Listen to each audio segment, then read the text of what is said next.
رضی اللہ تعالیٰ عنہ، نبی علیہ السلام نے ایک سخت سردیوں کی رات میں، جبکہ آپ کو پتہ ہے غزوہ احزاب کے موقع پہ کتنا مشکل وقت تھا، خندق کھودی ہوئی ہے، اس طرف کافر بیٹھے ہیں، اس طرف مسلمان بیٹھے ہوئے ہیں، سخت سردی ہے، بڑا ٹف ماحول ہے. نبی علیہ السلام نے کہا کون ہے جو اٹھے اور جا کے کافروں کی جاسوسی کرے اور جنت میں اپنے نبی کا پڑوس حاصل کر لے.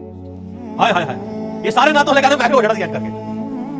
یہ کہنا آسان ہے، غلامی رسول میں جو داڑھی نہیں رکھ رہا اس کو موت کہاں سے قبول ہونی ہے؟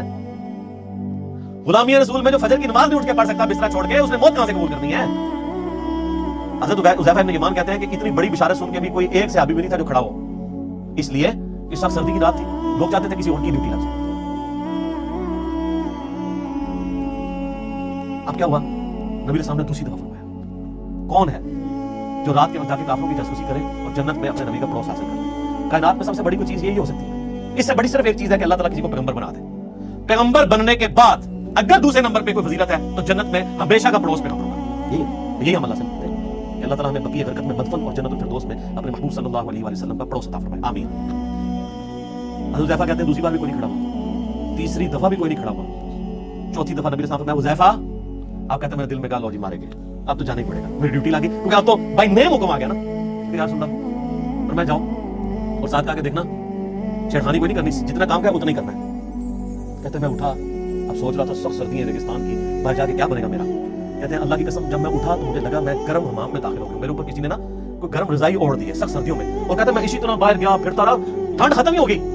اور کہتے ہیں میں نے دیکھا کافر رات کے وقت بیٹھ کے اپنے وہ جو تیر ہیں ان کی جو نوکیں ہیں ان کو تیز کر رہے ہیں، کوئی برچھیوں کو تیز کر رہا ہے. اور کہتے ہیں میں نے ابو سفیان کو بھی دیکھا، اور میں ایک تیر چلاتا اس کا کام تمام کر سکتا تھا رات کے وقت، وہ میرے نشانے پہ تھا، اس کو تو نظر بھی نہیں آ رہا تھا کہ میں اس کے پاس پہنچ چکا ہوں. لیکن پھر مجھے نبی علیہ السلام کی نصیحت یاد آئی کہ دیکھیں کوئی کام نہ کھول نہیں ہوتے پنڈورا پاس، تو مجھے حضور کی بات یاد آئی تو میں پھر پیچھے ہو گیا.